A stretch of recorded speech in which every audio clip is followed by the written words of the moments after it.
Hi, and welcome back for more Explore Tulsa and a little Tulsa history. You're so right, Trish. November 11th, 1926 was the birth of the stretch of a highway that many refer to as the Mother Road. Route 66 is one of the most famous roads in America, covering 2,448 miles, with many of those miles running through Tulsa. And to celebrate Oklahoma's share of the Main Street of America, we took a little trip out to the Route 66 historical village.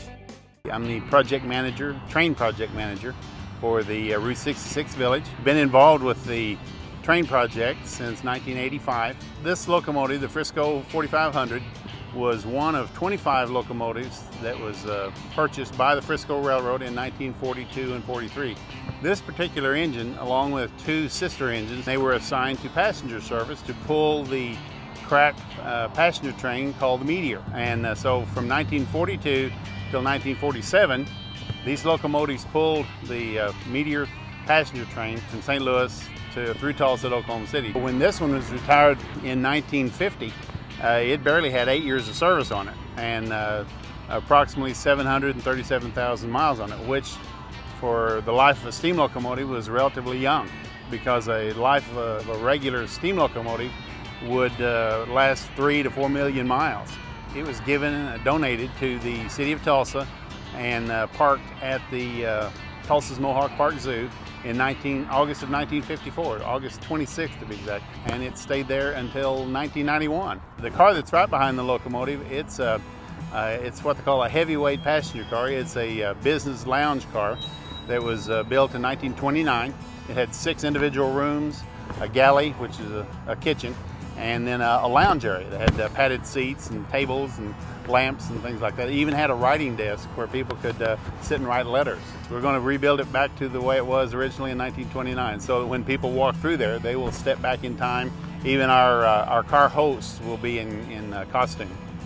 This oil tank car was built in 1917 and was run with the Dirks Forest Company down in the southeastern part of the state. And then the caboose has a real interesting story. If you notice, it has a big sliding door on the side, and the caboose is a lot longer than some.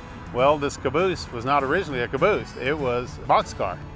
And in 1952, the Frisco Railroad had decided to convert some of these old boxcars into cabooses, and they hauled what they called LCLs, which is less than carload freight.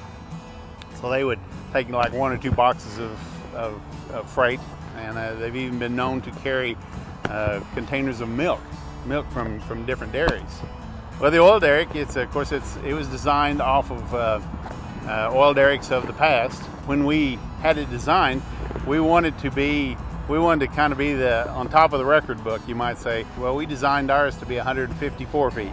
So currently, we are the tallest oil derrick in North America. It represents the drilling part of actually going down into the earth to actually find the oil. And the oil tanker represents not only transportation, but also the transporting of the oil to the refineries. Primarily, we want to educate. We want to just give people an idea of what it was like way back when to ride a train, and to educate people on exactly how they found oil. We're going to make the locomotive as close to alive as we can without actually firing it up, to give people an idea of what these big leviathans were all about, and to teach them about the history of railroading and how the vital role that railroads played in the development and growth of our nation. It's a thing of pride. It really is. It's a labor of love. It's just a phenomenal feeling to stand back and look at it and say, guys, we did it.